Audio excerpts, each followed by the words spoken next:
everyone, and welcome back to Simply Dark episode number 4. In today's episode, we are going to be covering the extremely bizarre disappearance of Bobby Dunbar. Bobby was born in 1908 and he was the firstborn child of Leslie and Percy Dunbar. The Dunbar family had 2 children, and like most parents, they loved their children and wanted the world for them. And I would like to apologize if I'm pronouncing their surname wrong.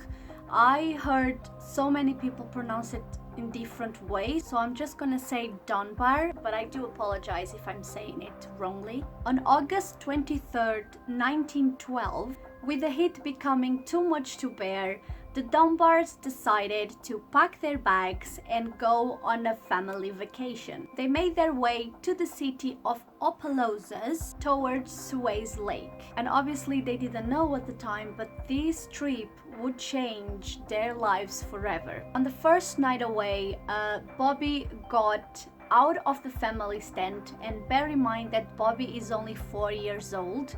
So he got out of the tent, nobody realized, and apparently he went in direction to the lake. That night was the last time that anyone would see of him again. When the Dunbar parents realized that Bobby was missing, they were horrified. They alerted authorities immediately and a big search began. Authorities and local residents searched for over 8 months, but all the clues they had hit like a dead end, and people were starting to lose hope. Then on April 13, 1913, authorities arrested William Walters. He was traveling with a boy that matched Bobby's description very well, and apparently at the time that was enough evidence to arrest William. Upon his arrest, William said that the child wasn't Bobby's. He was the son of a woman called Julia Anderson, which was a servant of his family. And she basically gave him permission to take the child for a couple of days to go on his trip with him. William also stated, and I will quote, "I know by now you have decided. You are wrong. It is very likely I will lose my life on account of that. And if I do, the great God will hold you accountable." But still, the jury at this trial didn't buy it and convicted William of kidnapping. Then something unexpected happened. Julia Anderson came to town, and according to her, Bobby was truly her son, Bruce Anderson. However, when she was asked to identify the boy, she was uncertain if the boy was really her son or not. But then upon closer inspection, she said with confidence that the boy was hers. After being tried in the court of public opinion, Mrs. Anderson's claims were discredited, mainly due to her initial uncertainty when seeing the boy.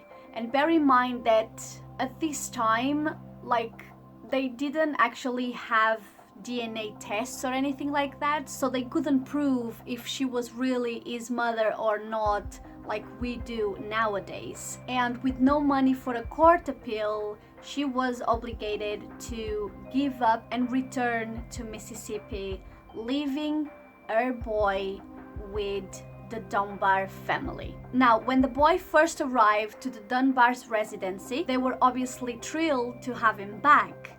But there was a little tiny problem. The Dunbars didn't recognize their son either.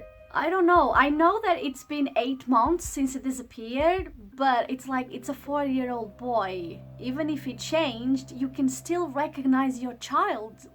That for me, it's insane. However, after closely inspecting the boy, they were finally able to identify the little boy as their own. News quickly spread around town that Bobby had been returned to his family, and everyone was finally happy and ready to move on. Little Bobby had then the opportunity of grow into a man, get married, have children of his own, and ended up passing away in 1966. Now, even though this case was put to rest and many years went by, both the Dunbars and Andersons had questions and doubts about what really happened in 1913. So in 1999, Margaret Dunbar began to question, her family's story. And in the other side,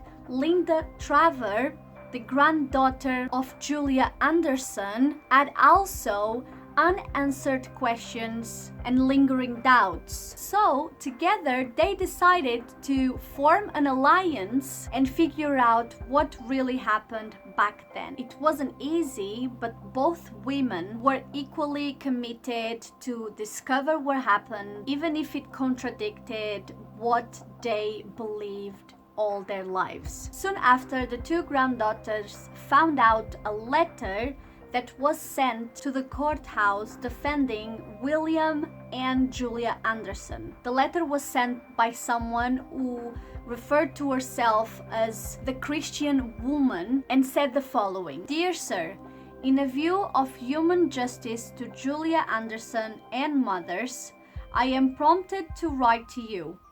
I sincerely believe the Dunbars have Bruce Anderson and not their boy.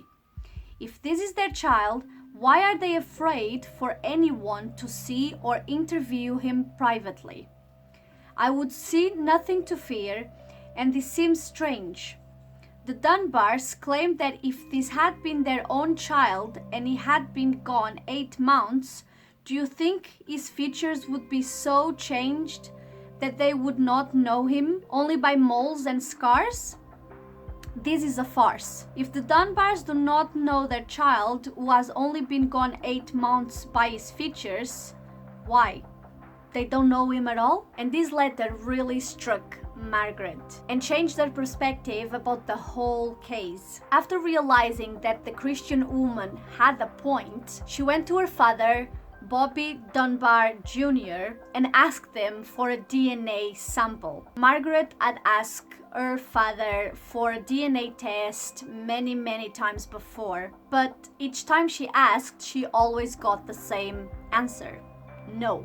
For her father, there was never a need to do so. However, after 4 years of investigation, Bob Dunbar was finally ready to find out the truth about his father too. So in 2003, Margaret sent her father's DNA to a laboratory. A month later, she received a phone call, and upon answering it, the lab assistant dropped the news on her. The DNA samples did not match. Her grandfather was not the 4-year-old Bobby Dunbar who had gone missing at the lake. He was in fact Julia Anderson's missing son, Bruce Anderson.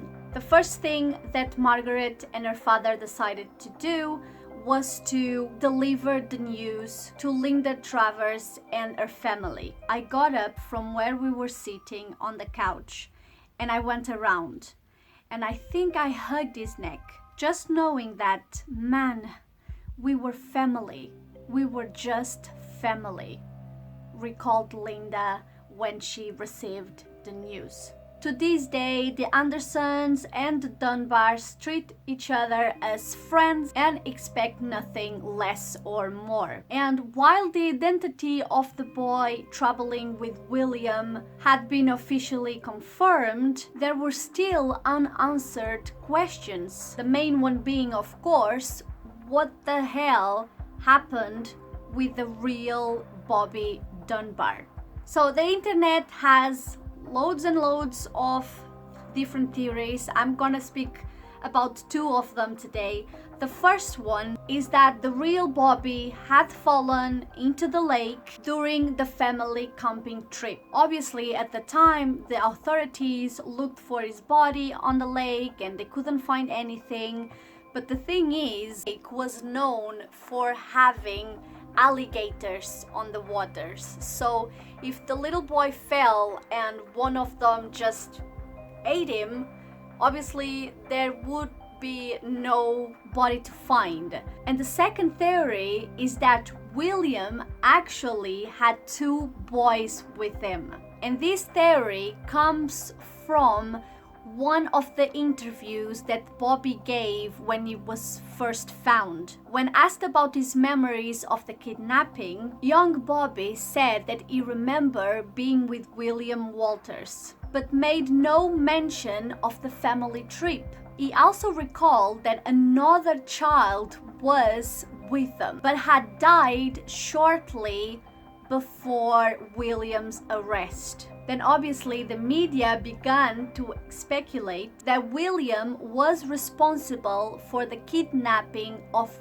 both boys, Bobby Dunbar and Bruce Anderson. And that was in fact Bobby Dunbar who had died. And because the children were so similar to each other, when the authorities found Bruce Anderson, they thought that boy was in fact Bobby Dunbar. And guys, although this remains still a possibility, it can't be confirmed. After all, he was super young when he gave his statement. As for William Walters, his lawyer won an appeal and he was released from prison. However, he never ever made mention of a second boy. Well, what do you think, guys? What do you think compelled the Dunbars to accept a child that they knew weren't theirs?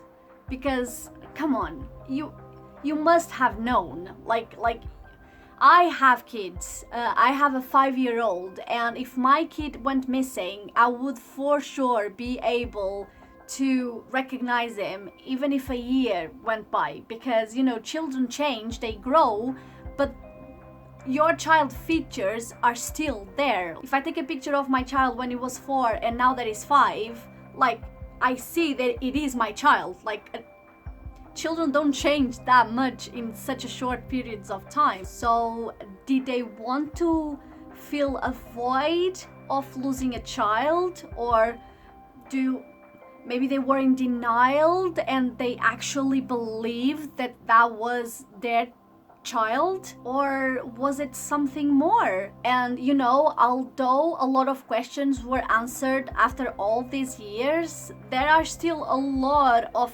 unanswered questions that I truly think we will never know. So what do you think, guys? Please let me know your own thoughts and theories on this case. Let me know if you like this video as well by giving me a thumbs up. That really helps my channel. Don't forget to subscribe and join the family. And also, I have a brand new website that just launched a week ago, and I would love for you guys to check it out. I will leave it in the description box below. Go there, subscribe to the newsletter so you will know every time I upload. I also have all the Simply Dark episodes on the website, so you can watch it all in there. Thank you so much for watching my videos. I really appreciate it, and I will see you in my next one. Bye!